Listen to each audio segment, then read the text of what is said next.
To DKB tutorial. Students, इस video में मैं स्टार्ट करने वाला हूं एक 10th क्लास का नया चैप्टर जिसका नाम है chemical reaction and equation. 10th class chemistry का ये पहला चैप्टर है। आप लोगों को इस चैप्टर में जो जो चीज़ें पढ़नी है वो सारे पॉइंट मैं आप लोगों को सबसे पहले बताता हूँ। सबसे पहले हमको यही पढ़ना है कि केमिकल एक रिएक्शन होती क्या है, पहला पॉइंट। सेकंड पॉइंट है केमिकल इक्वेशन क्या होती है। थर्ड पॉइंट है केमिकल इक्वेशन को हम बैलेंस कैसे कैसे करते हैं। फोर्थ पॉइंट होगा कैरेक्टरिस्टिक्स ऑफ केमिकल रिएक्शन, हम पहचानेंगे कि कैसे कि कोई केमिकल रिएक्शन हुई है या फिर नहीं हुई है। एंड देन नेक्स्ट टर्म होगा different types of chemical equation, जिसमें हम पढ़ेंगे कॉम्बिनेशन रिएक्शन क्या होती है, डिकम्पोजिशन रिएक्शन क्या होती है, डिस्प्लेसमेंट क्या होता है, डबल डिस्प्लेसमेंट क्या होता है, ऑक्सीडेशन एंड रिडक्शन क्या होता है। एंड लास्ट टॉपिक होगा चैप्टर का जिसका नाम होगा रेंसिडिटी। ओके, तो स्टार्ट करते हैं जिसका नाम है चैप्टर का केमिकल रिएक्शन एंड इक्वेशन। तो सबसे पहले हम लोगों को आपको एक बात बतानी है। अगर आप लोगों को इस चैप्टर को स्टार्ट करने जा रहे हो तो सबसे पहले आप लोगों को केमिकल फॉर्मूले बनाने आने चाहिए। केमिकल फॉर्मूले बनाने के लिए आप लोगों को 9th स्टैंडर्ड में सिखाया जाता है कि कोई भी केमिकल कंपाउंड हो उसके फॉर्मूले कैसे बनाए जाते हैं। ठीक है, उसके लिए एक पॉलीएटॉमिक आयन की टेबल आपको दिखाई दे रही होगी कि एक पॉलीएटॉमिक आयन की टेबल हमने आप लोगों के लिए बनाई हुई है। पहले सबसे पहले आप लोगों को इन आयन्स के नाम याद होना चाहिए कि अमोनियम आयन का फॉर्मूला क्या होता है, हाइड्रोक्साइड आयन का फॉर्मूला क्या होता है, इसकी बैलेंसी कितनी होती है। मींस फॉर्मूला बनाना आना चाहिए। ठीक है, जब तक फॉर्मूला बनाना नहीं आएगा और बैलेंसी देखना नहीं आएगा तब तक आप लोग केमिस्ट्री में कुछ सीख पाना बहुत ज़्यादा मुश्किल रहेगा। तो अगर आप लोगों को ये चीज़ें नहीं आती हैं तो 9th स्टैंडर्ड में जाइए, पॉलीएटॉमिक आयन की टेबल हमने भी आप लोगों के लिए रखी हुई है, उसको देख के पॉलीएटॉमिक आयन जितने भी हैं उनको याद कर लीजिए, उनकी बैलेंसीज को समझ लीजिए और हर एलिमेंट का सिंबल और उसकी बैलेंसी आप लोगों को फाइंड आउट करना आना चाहिए। तो सबसे पहले दो तरीके के चेंज होते हैं स्टूडेंट, एक होता है फिजिकल चेंज और दूसरा होता है केमिकल चेंज। फिजिकल चेंज क्या होता है, जैसे आप लोगों ने पेपर को फाड़ा, टीयरिंग ऑफ पेपर। तो जब हम पेपर को फाड़ते हैं, जैसे पहले एक पेपर था तो दो पेपर हो जाएंगे, कुछ चेंज हुआ है क्योंकि पहले एक पेपर था बाद में दो पेपर हो गए, लेकिन कोई नई चीज तो बनी नहीं है। पेपर पहले भी था, पेपर बाद में भी है। तो ऐसा change in which no new substances are formed are called physical change. अब केमिकल चेंज क्या होती है, जहां पर जैसे हम पेपर को बर्न करें, बर्निंग ऑफ पेपर। पेपर को जब हम जलाते हैं तब क्या होता है भाई, स्टार्टिंग में तो पेपर होता है लेकिन जब वो जल जाता है तब वो ब्लैक ब्लैक बन जाता है, मतलब कुछ नया बना है, चेंज भी हुआ है और कुछ नई चीज भी बनी हुई है। तो that is called chemical change. तो केमिकल रिएक्शन यही होती है कि those process in which a new substances with new chemical properties are formed are called chemical reaction. जैसे अगर आपके पास में मैग्नीशियम रिबन हो, डायग्राम आप देख सकते हो, मैग्नीशियम रिबन कुछ नहीं होता है, मैग्नीशियम का वायर होता है। अगर आप उसको जलाओ, मैग्नीशियम का सिंबल आप लोगों को सबको पता है। ठीक है, मैग्नीशियम का सिंबल होता है Mg। ठीक है, एक बात, जब हम जलाने का मतलब होता है ऑक्सीजन के साथ में रिएक्शन करा रहे हैं। ठीक है, मैग्नीशियम को अगर हम जलाएंगे तो ऑक्सीजन के साथ में रिएक्शन करेगा और बनाता है मैग्नीशियम ऑक्साइड। क्या बनता है, मैग्नीशियम ऑक्साइड। अब आपको पता होना चाहिए कि मैग्नीशियम ऑक्साइड का फॉर्मूला क्या बनेगा। मैग्नीशियम का सिंबल होता है Mg, ऑक्सीजन का सिंबल होता है O। मैग्नीशियम का एटॉमिक नंबर कितना होता है 12, एटॉमिक नंबर अच्छे से याद होने चाहिए। तो कॉन्फ़िगरेशन कितना होगा 2,8,2, बैलेंसी कितनी रहेगी 2। ऑक्सीजन का एटॉमिक नंबर कितना होता है 8, कॉन्फ़िगरेशन करेंगे तो 2,6, बैलेंसी इसकी भी 2 रहेगी। तो मैग्नीशियम ऑक्साइड का फॉर्मूला क्या बनना चाहिए MgO। ठीक है, तो जब हम मैग्नीशियम रिबन को बर्न करते हैं तो क्या बनता है, मैग्नीशियम ऑक्साइड बनता है, जो कि व्हाइट कलर का पाउडर होता है। आप डायग्राम में देख भी सकते हो आसानी से। आपने देखा मैग्नीशियम से मैग्नीशियम ऑक्साइड बना, कुछ नया बना, तो हम क्या कहेंगे कि ये केमिकल रिएक्शन है। केमिकल रिएक्शन को जब आप सिंबल की फॉर्म में लिख देते हो, जैसे अगर मैं लिखूं magnesium plus oxygen gives out magnesium oxide. Okay, ये क्या है, केमिकल रिएक्शन। ठीक है, क्योंकि हमने सिंबल नहीं लिखे हुए हैं, सिर्फ एलिमेंट का नाम लिख दिया है, कंपाउंड का नाम लिख दिया है, it is called chemical reaction. लेकिन when chemical reaction is represented with the help of symbol of element और compound, consisting in the chemical reaction, then it is called chemical equation. तब हम इसको क्या बोलते हैं कि अब ये chemical equation बन गई, ये chemical reaction और ये chemical equation. जब हम reaction को simple symbols के टर्म में राइट कर देते हैं तब उसको हम क्या बोलते हैं, केमिकल इक्वेशन. अब एक बात और यहाँ पर, before burning magnesium ribbon it is suggested that magnesium ribbon should be cleaned by sand paper. Magnesium ribbon को सैंड पेपर से साफ कर लेना चाहिए. सैंड पेपर समझते हैं ना, रेगमाल, उससे पहले घिस लेना चाहिए. क्यों? क्योंकि जब तक मैग्नीशियम के ऊपर, मैग्नीशियम एयर में होता है तो ऑक्सीजन की वजह से उसके ऊपर मैग्नीशियम ऑक्साइड की लेयर आ जाती है. तो मैग्नीशियम ऑक्साइड की लेयर जब तक नहीं हटेगी तब तक मैग्नीशियम रिबन जलेगा नहीं. तो to remove the protective layer of magnesium oxide, magnesium ribbon should be clean with the help of sand paper. Okay, अच्छा, अब एक बात और बताते हैं यहाँ पर, how to balance a chemical reaction. Chemical reaction को हम बैलेंस कैसे करेंगे. देखिए, बैलेंस करने का सिंपल सा तरीका है. यहाँ पर मैग्नीशियम 1 है, यहाँ पर भी मैग्नीशियम 1 है, यहाँ पर ऑक्सीजन 2 है, लेकिन यहाँ पर ऑक्सीजन 1 है, तो ऑक्सीजन बैलेंस नहीं है. बैलेंसिंग करने के लिए हमेशा याद रखना, जो भी आप 1 2 3 4 5 जो भी आप लगा रहे हो वो हमेशा कंपाउंड के आगे लगाना है, सामने.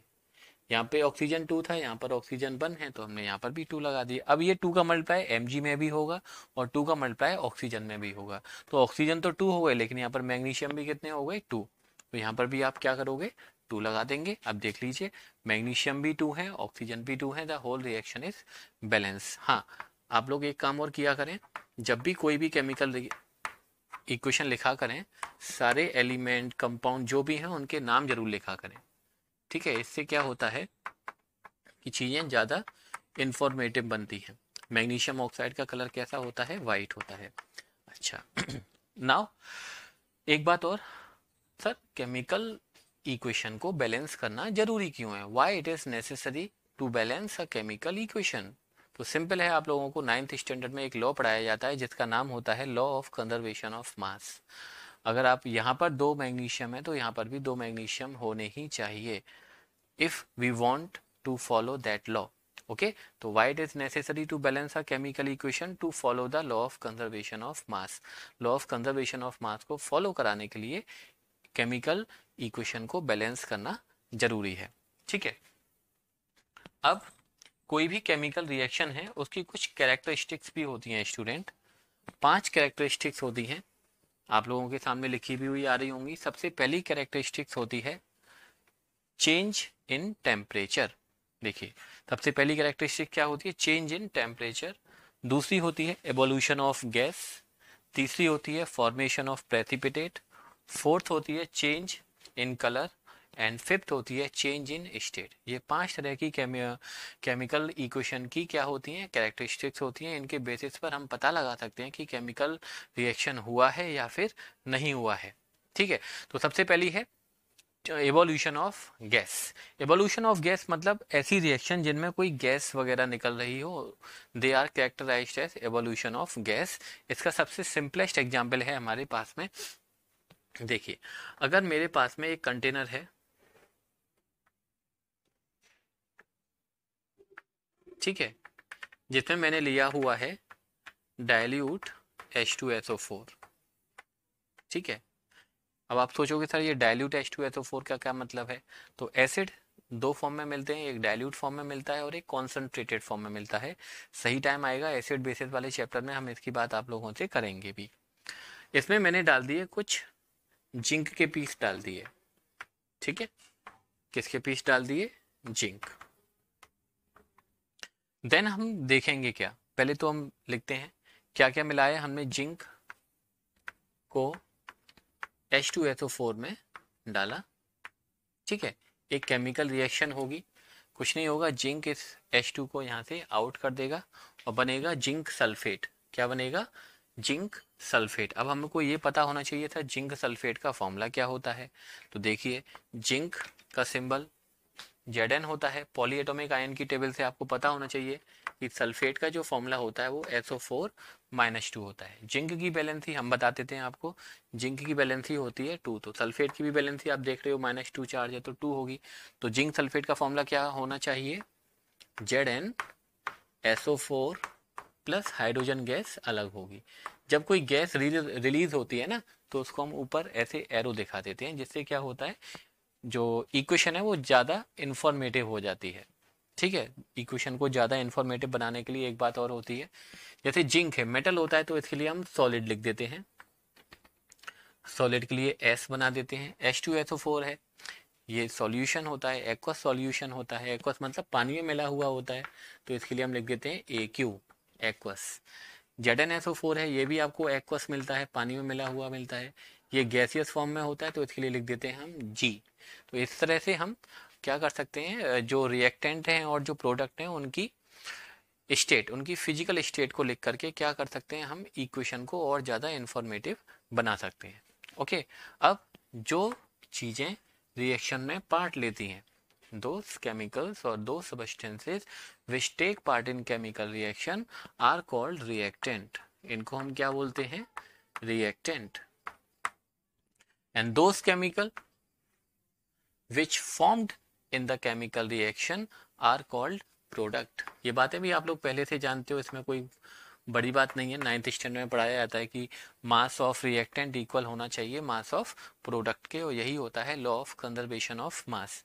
तो रिएक्टेंट क्या होते हैं, जो चीज़ें केमिकल रिएक्शन में पार्ट लेती हैं उनको हम कहते हैं रिएक्टेंट, और जो चीज़ें केमिकल रिएक्शन में बन जाती हैं उनको हम बोलते हैं प्रोडक्ट। राइट, तो जब हम जिंक को H2SO4 में डालेंगे तो यहाँ से गैस निकल रही है हाइड्रोजन। ओके, अब हमको सर पता कैसे चलेगा कि ये गैस हाइड्रोजन है? क्या जब ये गैस यहाँ से निकलेगी तब हमको खुद पता चलेगा, गैस खुद बताएगी कि चलो मैं हाइड्रोजन निकल रही हूँ, हाइड्रोजन निकल रही हूँ, हाइड्रोजन निकल रही हूँ? ऐसा तो कुछ नहीं होता। हाइड्रोजन गैस कलरलेस होती है, उसका कोई कलर भी नहीं होता है कि कलर को देख के हम पहचान लें कि गैस हाइड्रोजन। तो इसके लिए हम क्या करते हैं, एक सेटअप लगाना पड़ता है जिससे हम हाइड्रोजन गैस का टेस्ट करते हैं। ठीक है, कैसे करते हैं भाई सेटअप को देखिए। इसके लिए हम इस गैस को पास करते हैं सोप सॉल्यूशन में। किस में पास करते हैं, यहां पर लेते हैं हम सोप सॉल्यूशन। जैसे इस गैस को हम सोप सॉल्यूशन में पास करते हैं, कौन सी गैस को, हाइड्रोजन गैस को, तो यहाँ पर बबल्स बनते हैं। क्या बनते हैं, बबल्स। सॉल्यूशन में बबल्स बनते हैं, और वो बबल्स क्या होंगे, ऊपर आते हैं। अब यहाँ पर आपको क्या करना है, एक जलती हुई मैच स्टिक लेके आनी है। ठीक है, बर्निंग मैच स्टिक, या तो बर्निंग मैच स्टिक लेके आइए या बर्निंग कैंडल लेके आइए। जलती हुई या तो मैच स्टिक ले आइए या फिर जलती हुई कैंडल ले आइए। तब आप देखोगे कि यहाँ पर एक्सप्लोजन होगा। क्या होगा, एक्सप्लोजन। अब आप सोचोगे सर धमाका होगा क्या, तो हम कहेंगे यस, धमाका होगा, लेकिन बहुत हल्का सा, लिटिल एक्सप्लोजन लाइक दैट, ऐसा धमाका होगा। इस साउंड को बोलते हैं हम पॉप साउंड। इस साउंड को हम क्या बोलते हैं, पॉप साउंड। तो आप हमेशा ध्यान रखना, हाइड्रोजन गैस का जो टेस्ट होता है, when we burn hydrogen gas it produce pop sound। this is the test of hydrogen. कि हाइड्रोजन गैस को पहचानना हो तो आप हमेशा ध्यान रखेंगे, इस वाले टेस्ट को हमने बताया कि एक सिंपल सी लाइन याद रखिए, hydrogen burn with pop sound. जब भी पॉप साउंड वर्ड आ जाए तो समझ जाना कि गैस कौन सी निकल रही है, हाइड्रोजन गैस निकल रही है। और भी बहुत सारी रिएक्शन है जिनमें गैस निकलती है। अच्छा, इसमें हम एक चीज़ और देखेंगे, जब ये रिएक्शन होगा तो हम देखेंगे कि ये जो कंटेनर है ये थोड़ा सा अपने आप गर्म हो जाएगा। ठीक है, अपने आप गर्म हो जाएगा, तो इसका मतलब क्या है, इसमें से कुछ हीट निकली भी है। राइट, तो ये हुआ कैरेक्टरिस्टिक्स में सबसे पहला पॉइंट, एवोल्यूशन ऑफ गैस। ऐसी रिएक्शन जिनमें गैस निकलती है they are characterized as evolution of gas. और भी बहुत सारी रिएक्शन में लिख सकता हूँ, जैसे मान लीजिए अगर आपके पास में आयरन है, आयरन को आप H2SO4 के साथ में रिएक्ट कराएंगे तो फिर से वही बात है, आयरन सल्फेट बनता है FeSO4 प्लस हाइड्रोजन गैस अलग हो जाती है। ठीक है, अच्छा ये बात देखो कि रिएक्शन बैलेंस है या नहीं है। यहाँ पर Zn1 है, यहाँ पर Zn1 है, यहाँ पर H2 है, यहाँ पर H2 है, यहाँ पर सल्फर 1 है, यहाँ पर सल्फर 1 है, यहाँ पर ऑक्सीजन 4 है, यहाँ पर ऑक्सीजन 4 है। If the number of atom in reactant and number of atom in product are equal then the reaction is balance। if the number of reaction in reactant and in product are not equal then the reaction is unbalanced। okay, and reaction को balance करना जरूरी क्यों है वो भी हमने आप लोगों को बताया। और भी बहुत सारी रिएक्शन होती हैं जिनमें गैस निकलती है। आप सिंपल सा एक एग्जाम्पल ध्यान रखिए कि सर जिंक को जब हम H2SO4 के साथ रिएक्शन कराते हैं तो जिंक क्या करता है, हाइड्रोजन को यहाँ से डिस्प्लेस कर देता है और हाइड्रोजन गैस इवॉल्व होती है। अब दूसरी कैरेक्टरिस्टिक्स है change in temperature. Change in temperature में क्या होता है कि ऐसी रिएक्शन था जिसमें टेम्परेचर चेंज होता हो आर कॉल्ड आर कैरेक्टराइज है चेंज इन टेम्परेचर। यही रिएक्शन है, इस रिएक्शन को हम चेंज इन टेम्परेचर में भी कैरेक्टराइज कर सकते हैं। क्यों? क्योंकि जब आप देख रहे हो कि जब हमने जिंक को H2SO4 में डाला तो ये जो कंटेनर है वो अपने आप क्या हो गया, हीट हो जाएगा। ठीक है, हीट हो जाएगा तो फिर हम क्या कहेंगे कि इसमें से हीट रिलीज हो रही है, निकल रही है। ओके, कुछ ऐसी भी रिएक्शन होती है जिसमें हीट एब्जॉर्ब होती है। दो वर्ड हम लिख रहे हैं, एक तो evolution of heat, evolution of heat, और दूसरा वर्ड होगा एब्जॉर्ब ऑफ हीट। यहीं पर दो नाम और भी आते हैं जिन रिएक्शन में हीट निकलती है। ठीक है, जिन रिएक्शन में हीट निकलती है उन रिएक्शन को हम बोलते हैं एक्सोथर्मिक रिएक्शन। ओके, और जिन रिएक्शन में हीट एब्जॉर्ब होती है उनको हम बोलते हैं एंडोथर्मिक रिएक्शन। ओके, दो तरीके की reaction, exothermic reaction and endothermic reaction. Language हम बता रहे हैं, जल्दी से सुनो। Those reaction in which heat is evolve are called exothermic reaction and those reaction in which heat is absorbed are called endothermic reaction। बस दो वर्ड ध्यान रखने हैं। evolve, evolve का मतलब होता है हीट प्रोड्यूस हो रही है। जैसे इसका सबसे सिंपल एग्जांपल बताऊं मैं आप लोगों को एक्सोथर्मिक का। एक्सोथर्मिक रिएक्शन का सबसे सिंपलेस्ट एग्जांपल है मेरे पास में। आप लोगों ने चूना देखा है? चूना, बाजार में जो चूना आता है उसके बड़े बड़े पत्थर टाइप आते हैं, वो होता है लाइम। क्या होता है? लाइम। चूने को हम बोलते हैं लाइम। केमिकल फॉर्मूला होता है उसका CaO, कैल्शियम ऑक्साइड। अगर आपको उस पे पाउडर में बनाना है तो क्या उसे हथौड़े से तोड़ा जाता है? नहीं, उस पे थोड़ा थोड़ा पानी लो और ऐसे बोलो ओम फट स्वाहा। तो आपका जो मंत्र आप बोल रहे हो ओम फट स्वाहा, उसमें इतनी शक्ति होती है कि उस चूने के पत्थर को एकदम तोड़ देती है। देखो हमारी चौक भी टूट गई। चलो कोई बात नहीं है, लेकिन ये मंत्र लगता है बहुत काम का है हमें और आपको यूज करना चाहिए ओम फट स्वाहा। तो जैसे ही इस पे आप चूने पर पानी डालते हैं, क्या डालते हैं? वाटर। ठीक है, चूने पे हमने क्या डाला? पानी डाला। तो बनता क्या है? Calcium hydroxide. क्या बनता है? Calcium hydroxide. अब कैल्शियम हाइड्रोक्साइड का फॉर्मूला क्या होना चाहिए, समझ लीजिए। कैल्शियम का सिंबल होता है Ca, हाइड्रोक्साइड का सिंबल होता है OH माइनस। कैल्शियम का एटॉमिक नंबर होता है 20। अगर आप कॉन्फ़िगरेशन करेंगे तो 2,8,8,2 तो बैलेंसी होगी 2। हाइड्रोक्साइड का सिंबल OH माइनस, तो बैलेंसी कितनी है? 1। तो फॉर्मूला क्या होना चाहिए? CaOH whole twice. राइट, तो यहाँ पर क्या बनेगा? CaOH whole twice plus heat. Okay, क्योंकि हीट रिलीज हो रही है। क्या ये रिएक्शन बैलेंस है? चेक कर लीजिए। यहाँ पर कैल्शियम बन है, यहाँ पर कैल्शियम बन है, यहाँ पर H2 है, यहाँ पर H2 है, क्योंकि H2 का मल्टीप्लाई H में भी होगा, H2 का मल्टीप्लाई O में भी होगा। यहाँ पर O1 एंड 1 2 है, यहाँ पर भी O2 है। तो number of atom in reactant and number of atom in product are equal, that's why reaction is balance. Okay, तो हीट निकल रही है, ध्यान रखना हमेशा। एक्सोथर्मिक रिएक्शन के लिए सर ने एक एग्जाम्पल बताया, चूने वाला एग्जाम्पल, कि जब हम चूने का फॉर्मूला ध्यान रखें, कैल्शियम ऑक्साइड होता है, फॉर्मूला होता है CaO। उस पर क्या डालना है? ओम फट स्वाहा, वाटर डालना है। वाटर डालोगे तो क्या बनेगा? कैल्शियम हाइड्रोक्साइड बनेगा, प्लस हीट रिलीज होगी। इसलिए ये सबसे सिंपल एग्जाम्पल है किसका? एक्सोथर्मिक रिएक्शन का। एक्सोथर्मिक रिएक्शन का ये भी एग्जाम्पल आप लिख सकते हो, क्योंकि ये जो एग्जाम्पल है इसमें भी ये जो कंटेनर है वो अपने आप गर्म हो गया है।